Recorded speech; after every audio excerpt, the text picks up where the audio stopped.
வணக்கம். இன்று 2024ஆம் ஆண்டு ஆடி மாதம் 30ஆம் நாள் வியாழக்கிழமை. சன்ரைஸ் சூரியோதய ஒலிபரப்பின் ஜெர்மனிய செய்திகள் வாசித்து வழங்குபவர் குணவிஜயா சுரேந்திரன். வீட்டு வசதி 30 யூரோக்களால் அதிகரிக்கப்படும். பெடரல் கட்டிட அமைச்சகத்தின் கூற்றுப்படி 2025ஆம் ஆண்டின் தொடக்கத்திலிருந்து வீட்டு நலன் சராசரியாக 30 யூரோக்கள் அதிகரிக்கப்படும். பிளஸ் என்பது அன்றாட வாழ்வில் அதிகரித்து வரும் செலவுகளுக்கு ஏற்ப மானியத்தை மாற்றியமைக்கும் நோக்கம் கொண்டது. ஜனவரி 1ஆம் தேதி 2025ஆம் ஆண்டு அன்று வீட்டு உபயோக பலன் 15% அதிகரிக்கும். இதனை மத்திய கட்டுமான அமைச்சகம் அறிவித்துள்ளது. இதற்கு முன்னதாகவே மத்திய அரசு ஒப்புக்கொண்டது. சராசரியாக வீட்டு வசதி பெறுபவர்கள் அடுத்த ஆண்டு முதல் கூடுதலாக 30 யூரோக்கள் பெற வேண்டும்.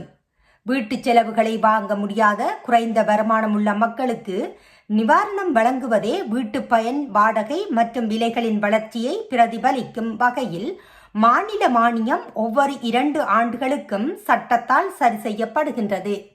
கடைசியாக அதிகரிப்பு 2023 இருந்தது என செய்திகள் கூறுகின்றன. பைசர் கத்திகளின் பயன்பாட்டை கட்டுப்படுத்த விரும்புகின்றார். ஜெர்மனியில் குறிப்பாக ரயில் நிலையங்களில் கத்தி குத்து தாக்குதல்கள் அதிகரித்து வருகின்றன. துப்பாக்கி சட்டங்களை கடுமையாக்குவதன் மூலம் இதற்கு எதிராக நடவடிக்கை எடுக்க உள்துறை அமைச்சர் பேசர் விரும்புகின்றார். நகராட்சிகள் மதிவிலக்கை சிறப்பாக செயல்படுத்த வேண்டும் என்று கோரிக்கை விடுத்தார். மத்திய உள்துறை அமைச்சர் நான்சி பேசர் பொது இடங்களில் கத்திகளை பயன்படுத்துவதை மேலும் கட்டுப்படுத்த விரும்புகின்றார்.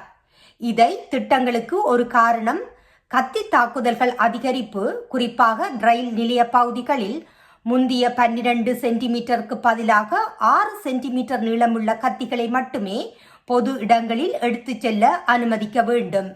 மூடிய பேக்கேஜிங்கில் வாங்கப்பட்டு கொண்டு செல்லப்பட்ட வீட்டு கத்திகளுக்கு விதிவிலக்குகள் இருக்க வேண்டும் என்று செய்திகள் கூறுகின்றன.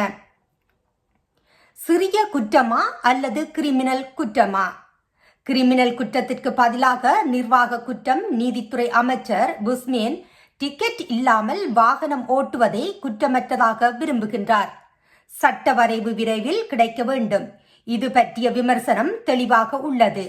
இரு தரப்பிலிருந்தும் உள்ளே செல்லுங்கள், விரட்டுங்கள், ஏமாற்றுங்கள். அது சிந்தனையின்மை, சிலிர்ப்பு அல்லது பணமின்மை காரணமாக இருக்கலாம்.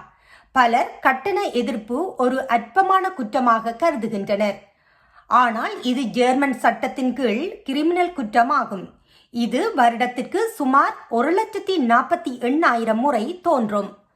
அதிகாரிகளுக்கு ஒரு பெரிய அளவிலான வேலையை உருவாக்கும் ஒரு பாரிய குற்றம். நீதித்துறை அமைச்சர் மார்க்கோ புஸ்மேன் கட்டண ஏய்ப்பை ஒரு நிர்வாக குற்றமாக குறைப்பதன் மூலம் நீதிமன்றங்களின் சுமையை குறைக்க விரும்புகின்றார். இது சட்டவிரோத வாகன நிறுத்தம் போன்றது. பின்னர் அபராதம் இருக்காது. ஆனால் இந்த வரைவு குறித்து பல தரப்பிலிருந்தும் விமர்சனங்கள் எழுந்துள்ளன என்பது இங்கு குறிப்பிடத்தக்கது. இத்துடன் ஜெர்மன் செய்திகள் நிறைவு காண்கின்றது. மேலும் மற்றொரு செய்திகளுடன் சந்திக்கும் வரை நன்றி, வணக்கம்.